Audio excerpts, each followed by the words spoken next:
Georgia schools now face even more cuts. DeKalb County announced today it may close 12 or more schools over the next 2 years. Those closures will start this summer.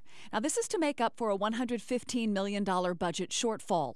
Cobb County says this is the worst budget crisis in history.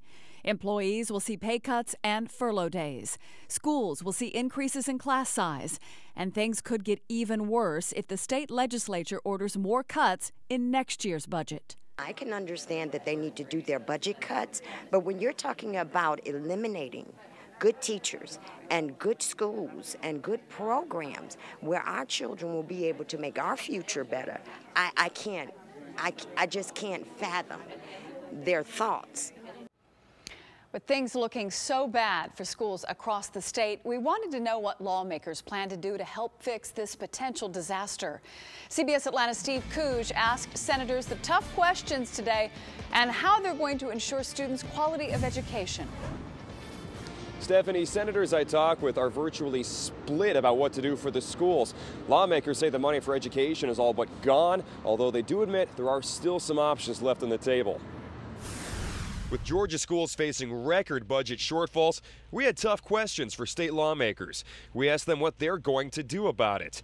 What we got was finger pointing. The votes are controlled by the other side of the aisle, and I think that's a question you need to ask them. As a member of the Education and Youth Committee, Democratic Senator Vincent Fort says cuts by Republican lawmakers to education in years past are to blame for the current troubles. We're in a bad situation now.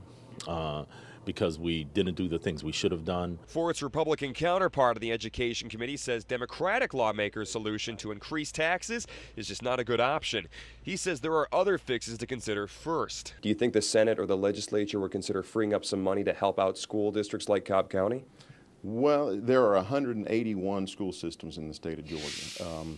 I will tell you that of all of the school systems in the state of Georgia, the total money in reserve for school systems is $1.2 billion. That's in reserve. It may be time for those monies to be looked at. DeKalb County schools are $115 million in the red. Fulton County, $120 million down.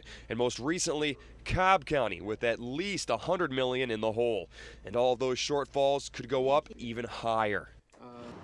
School officials tell me they likely won't know how the state lawmakers plan to help them out until the 2011 budget is released, and that could still be months away. We're live at the state capitol. Steve Couge, CBS Atlanta News.